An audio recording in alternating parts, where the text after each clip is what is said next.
Hi, you're listening to Kate Palmer, and today I'm going to have a bit of a play and add a few different mediums to the gorgeous colour shots made by Lindy's Stamp Gang.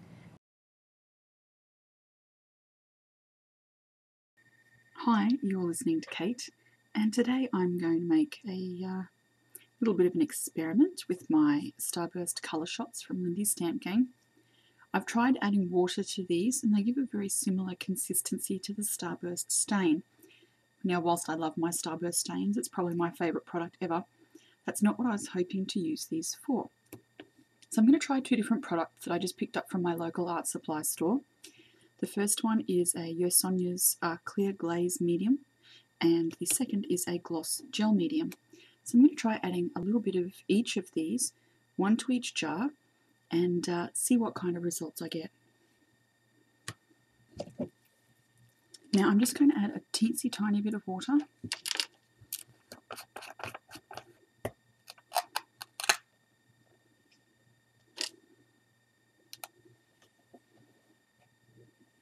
So this is how they arrive, with the sparkly product in the bottom of the jar. I'm adding a little bit of water here because I'm not convinced that this product has enough liquid in there to dissolve that Colour Shots product, and I really don't want lumps and gloopy bits. So I'm adding a tiny little bit of water to help all of that lovely dye colour dissolve.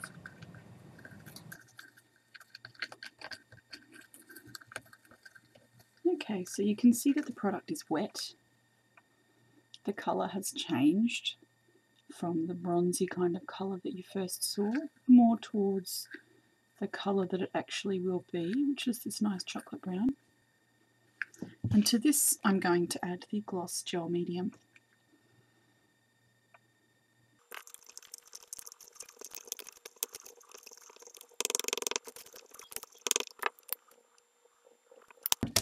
Now this one states on the bottle that it dries transparent, and I looked at the sample in store and it actually did. And it's also glossy, so I'm hoping that the mica powders from the colour shots will be visible in the glossy transparent mixture, and it won't lose any of its shimmer. Because what I really want is something I can paint on top of a lot of different surfaces.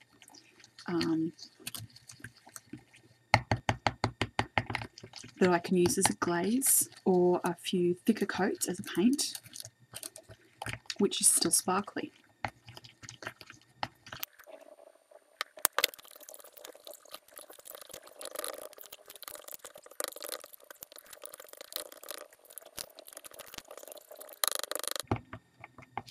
Alright, so this appears to be a nice thick consistency.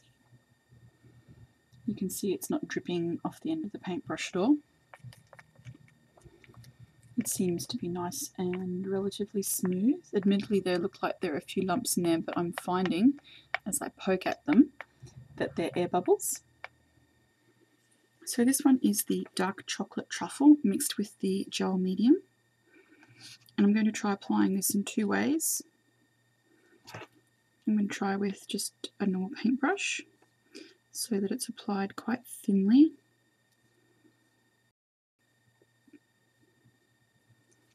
And then I'm also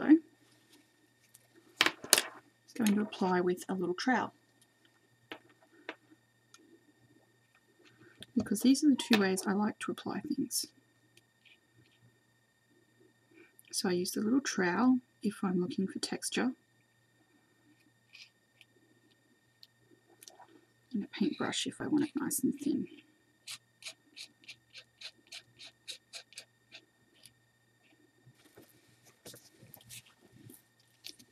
Just going to pop this aside and move on to the Cadbury Dairy Milk Chocolate, or Cadbury Milk Chocolate. Same as before, add a little water to the mica powder and then mix out in lumps.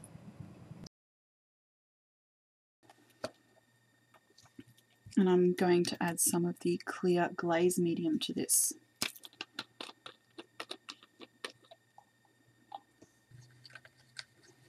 Now this one's much more liquidy, as you can see. Mix until all of the lumps are gone.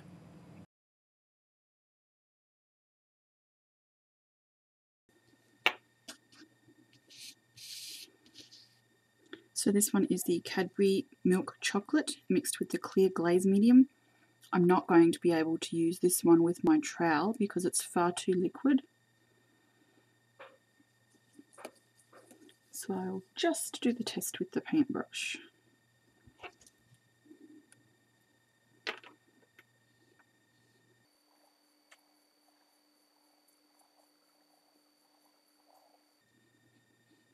As you can see, this one's far more watery.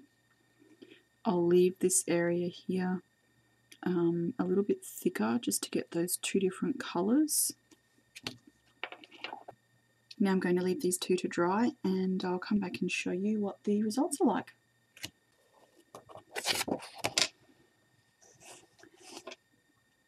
So I've let my examples dry, and whilst I like the effect of both, I think the Clear Glaze Medium on the Cadbury Milk Chocolate will be what I'm going to use.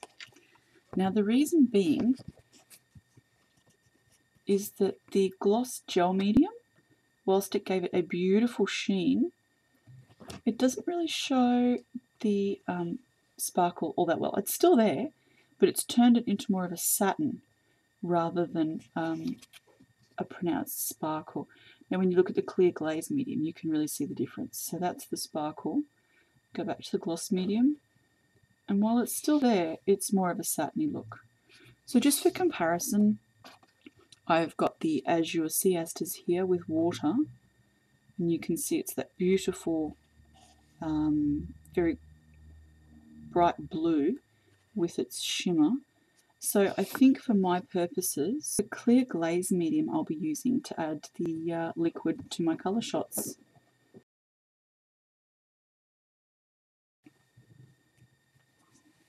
Now I've also found through my little experiment that I don't need to add water first to these. This is Bells of Island Green. I haven't added any water, and as you can see there are no lumps and it's mixed beautifully, and that's with the Clear Glaze Medium. Okay, so the one bottle of Clear Glaze Medium, and this one was 8.4 US fluid ounces or 250 ml metric. This one bottle, which cost me $12, I'm sure you could get it cheaper, has filled around 10 of the little pots of colour shots. Now you'll notice I haven't filled any of them completely to the top, and there's a couple off camera here, but I'd like a nice, rich, deep colour with lots and lots of sparkle. So my theory is, in only half filling them, I'll get twice as much colour and twice as much mica. I'll let you know how that works out.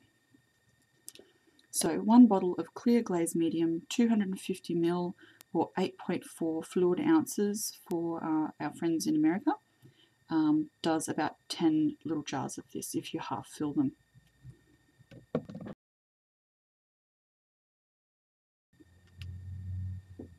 This one is the Voodoo Violet Blue. This one is the Marigold Yellow Orange. This is the Tiffany's Blue.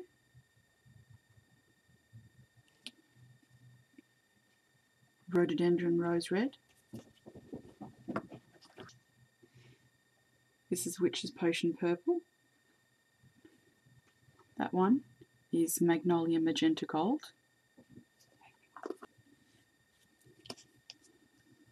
This one is Hottie Patootie Pink.